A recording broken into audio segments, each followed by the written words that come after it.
Greetings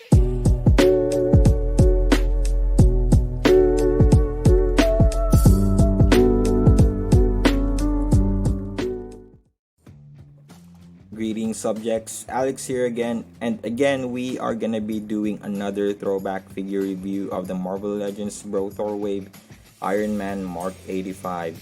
And yes, I know, I'm doing another throwback figure, and you're probably gonna say, can this guy buy and review the latest figures? But don't worry about that, I kinda have that covered. But just kinda, because I purchased half the wave of the newly released Ursa Major wave, and which figures you might ask, it'll be a surprise. So for now, in light of that new Ursa Major Iron Man wave, as well as the upcoming Mark 85 2-pack with RDJ head, we are gonna be settling with this for now. So enough about that, and let's take a look.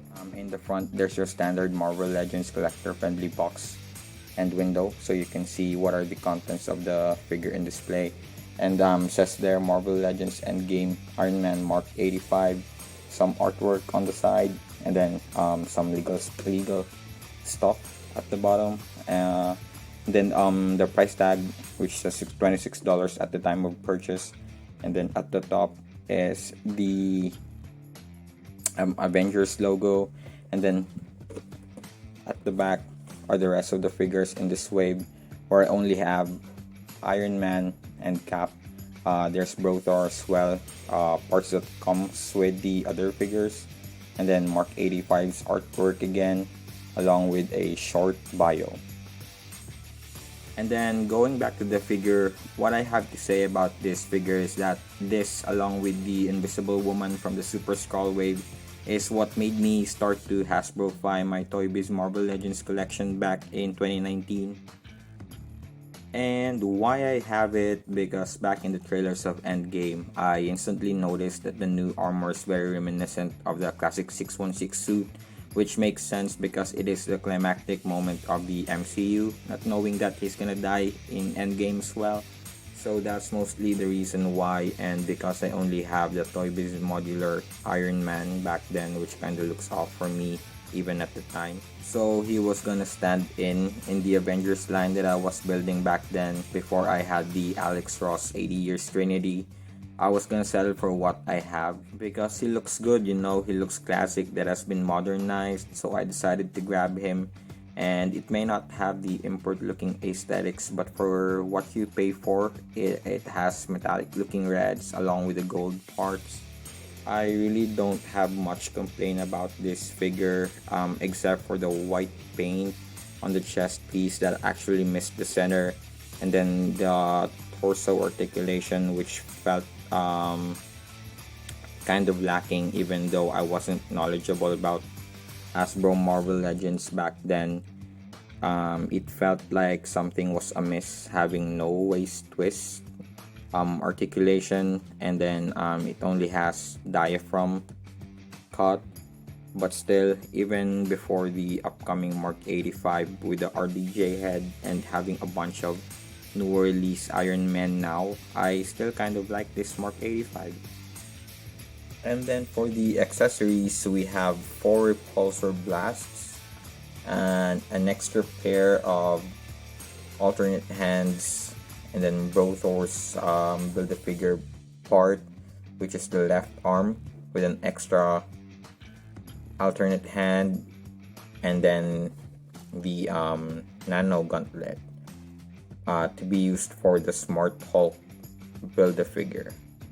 And then for the articulation, the head moves up, down, it rotates, however it doesn't sit on a ball peg, just a straight up one, and that's the first time that I've seen that, but it hinges, so no tilt, or maybe just a tiny bit.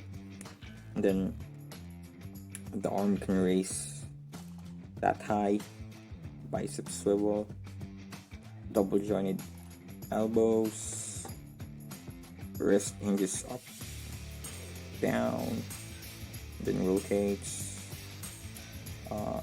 The diaphragm cut can do a circular movement, crunches forward that much, and then a good range on leaning back for flight poses, and like I said before, no waist twist, which is a bummer. It can kick only that much. Wow. Then it's got thigh swivel. It splits only this or that far. Then double jointed knees. Of course, no calf swivel. Foot just down, up, and then an ankle rocker. And then Iron Man stands at about 6.5 inches. And then for comparison, here he is with Jim and Victor. Here he stands with Arno Stark on the right and his prime armor on the left. And then here he stands with the rest of the Iron Legion. On your left, we both have the Alex Ross inspired 80 years suit. And then on your right, we have the Silver Centurion. Then on the further right, we also have the classic look but with the brighter yellow and brighter red paints. And for real this time, we have the rest of the Iron Legion, even though that's technically Victor, Arno, and Jim. Yeah, I'm crazy like that. And that is it for Iron Man Mark 85 today. And other than the off-center chest paint and having no waist articulation, overall, I still like the figure. Otherwise, I wouldn't have it or would have probably sold it. But not enough reason to not keep the figure. Plus, I use it on the Hall of Armor area on my shelf. And then I wanted to do a sequence of Iron Man reviews following this one until we get to the point where we review the modular suit Iron Man. So expect seeing those first. But for now, thanks for watching guys, and I'll be seeing you on the next video.